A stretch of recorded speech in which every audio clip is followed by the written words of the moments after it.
I am the President of the United States of America. And when I get angry, I get real hoarse. My voice gets kind of squeaky like that. You're the President of... I have been on occasions. And I have a slight shrivel and ass like that. Oh, Martin Sheen. Yes! Yeah. Steve Coogan, a comedy legend, a familiar face on talk shows, and one of the finest voice impressionists in the UK. But what makes him dangerous isn't the laughter. With just one line, everything turns uncomfortable, to the point where you have no choice but to laugh.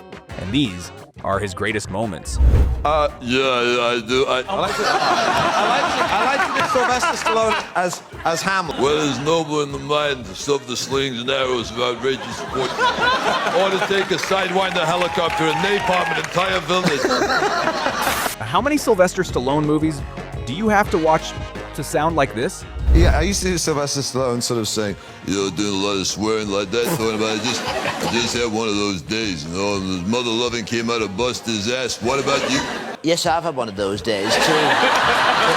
My mother sent me to the corner shop for a packet of lemon puffs, and I came back with happy faces. If someone had to replace Michael Caine, do you think Jimmy Fallon could actually pull it off? if you know what, if they were casting for a kind of Michael Caine character with a cold, you get the... Years ago, spoke like that. Alfie. But these days, it's a little lower like that because he smoked so many cigars. It's a bit more like that. And then when you get emotional, you've got to make your voice crack like that.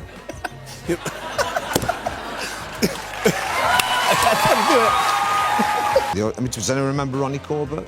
Oh, go on. Of course they go on. Well, I used to do Ronnie Corbett in Vietnam. There I was, in the jungle. Went out from the bushes. Remember the Viet Cong? When celebrities come together, conflict isn't a possibility. It's inevitable. And Coogan, Rob Brydon, and Michael Caine turned it into something completely unpredictable. Well, it's about you.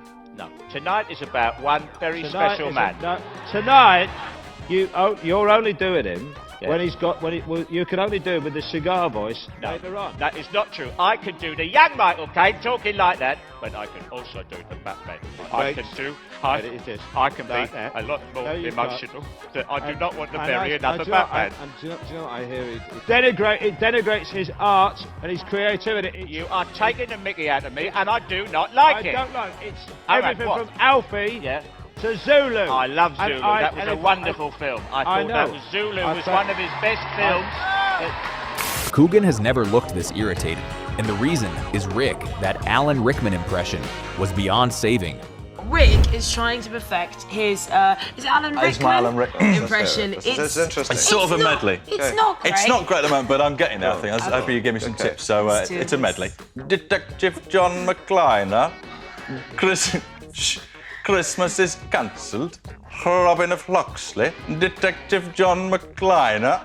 Can you do a better, Rick? You need to have the depth to it. Oh, look at that. You don't have any depth to it. You've got the accent, but it has a great sort of depth. To go deeper, dig deeper. You need to find that you open the back of your throat. It's like people who do Sean Connery and go, "My name is Bond, James Bond," and it's terrible. They get the accent, but they don't have any depth to the voice. And if Michael Caine has ever been annoyed by Coogan's impressions, then this video definitely isn't for him. And I don't want to say my name because that would give it away, and it would give it away, and I'm not prepared to do that. All right, Master Wayne. I don't believe that you don't know. Michael Caine. Yes. Steve Coogan and Rob Brydon sitting across from each other, a table that looks completely normal, but in reality, it's an endless battle of impressions. Did you see him in The Dark Knight Rises? And his voice gets even more emotional than it's ever done in the past before. And I won't make the voice like that. The voice can't even go like that. He's basically yodeling.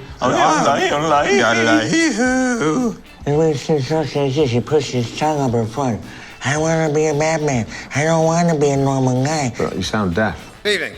I just wanted to start by just nixing one rumour. Rob Brydon and I... Will you let me finish? I'm just talking to the ladies and gentlemen, Stephen. And it doesn't stop there.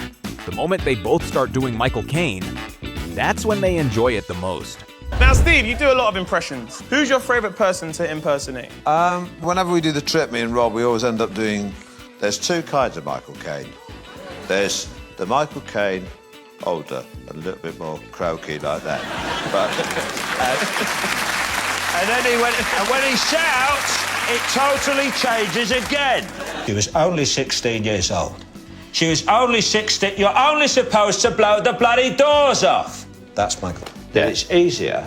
The phrase from the Bible, the New Testament, when Jesus said it's easier for a camel to pass through the eye of a needle than it is for a rich man to enter the kingdom of heaven. And a camel could not pass through the eye of the needle.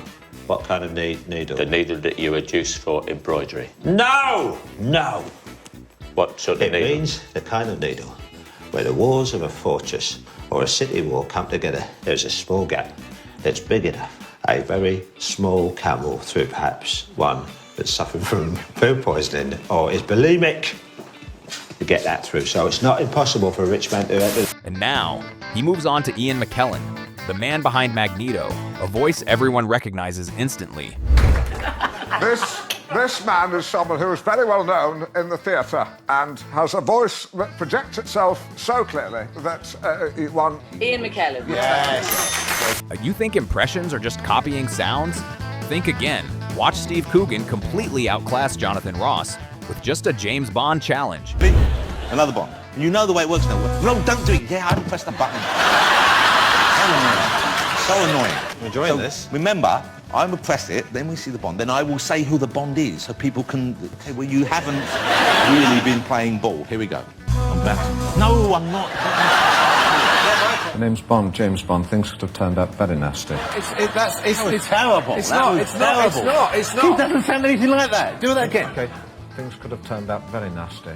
The name's Bond, James Bond, 007 license. It's not. He was Ian McKellen. Well, say that again and say, all right, do that voice and go, you shall not pass. The name's Bond, James Bond, 007 license to kill. That's Ian McKellen. No, that was Timothy Dalton. That was good. That last one was good. When acting, there's one thing Steve Coogan never leaves out, and it's exactly what makes you laugh.